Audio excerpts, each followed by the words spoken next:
Once upon a time, there was a kingdom. The king there only had one leg and one eye, but he was very intelligent and kind. Everyone in his kingdom lived a happy and a healthy life because of their king. One day the king was walking through the palace hallway and saw the portraits of his ancestors. He thought that one day his children will walk in the same hallway and remember all the ancestors through these portraits. But, the king did not have his portrait painted. Due to his physical disabilities, he wasn't sure how his painting would turn out. So he invited many famous painters from his and other kingdoms to the court. The king then announced that he wants a beautiful portrait made of himself to be placed in the palace. Any painter who can carry out this should come forward. He will be rewarded based on how the painting turns up. All of the painters began to think that the king only has one leg and one eye. How can his picture be made very beautiful?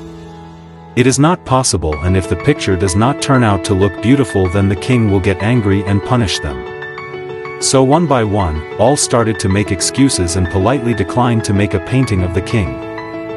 But suddenly one painter raised his hand and said that I will make a very beautiful portrait of you which you will surely like.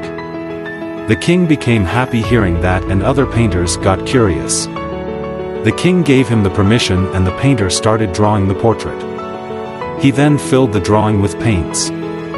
Finally, after taking a long time, he said that the portrait was ready. All of the courtiers, other painters were curious and nervous, thinking, how can the painter make the king's portrait beautiful because the king is physically disabled?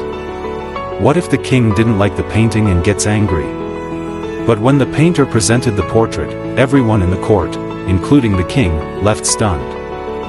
The painter made a portrait in which the king was sitting on the horse, on the one-leg side, holding his bow and aiming the arrow with his one eye closed. The king was very pleased to see that the painter has made a beautiful portrait by cleverly hiding the king's disabilities. The king gave him a great reward. Moral: we should always think positive of others and ignore their deficiencies. We should learn to focus on the good things instead of trying to hide weaknesses. If we think and approach positively even in a negative situation, then we will be able to solve our problems more efficiently.